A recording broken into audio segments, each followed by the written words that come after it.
बार भाई मैं 7th number नहीं निकालूंगा, अब की बार इन्हें डायरेक्ट बताऊंगा एवरेज करना।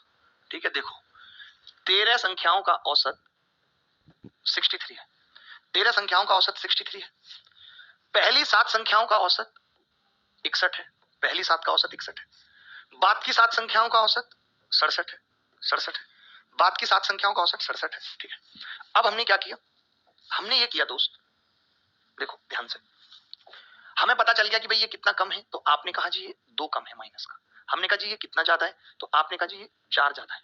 हमने कहा वो 2 कम है, आपने कहा कि ये 4 ज्यादा है, तो ये 2 कम और ये 4 ज्यादा, तो हमने कहा ओवरऑल सीन क्या है, तो आपने कहा जी 2 ज्यादा ही हो रहा है। मैंने अभी आपको एक बात बताई थी, अगर 13 संख्याओं का औसत 63 है तो मैं ये मान लेता हूं सारी संख्याएं 63 है। लेकिन जो 7वीं संख्या आ रही है 7th नंबर लिख ही देता हूं, वो आ रही, जरूरत नहीं है लिखने की, वो आ रही है 63 प्लस और ये डेविएशन 2 गुना सा। ये यार है, ये यार है भाई। अगर मैं 63 सारी संख्याओं को मान रहा हूं और 63 ही हटा रहा हूं, तो बची हुई 12 संख्याओं का औसत भी 63 होता है नहीं? बोलो होता है नहीं होता? बिल्कुल होता। लेकिन मैंने ये 14 जो है ज्यादा खींच लिया, तो ये बची हुई संख्याओं में से घटेगा भाई। 14/12 घटेगा या नहीं? 14/12 का मतलब 7/6, यानी 1 सही 1/6।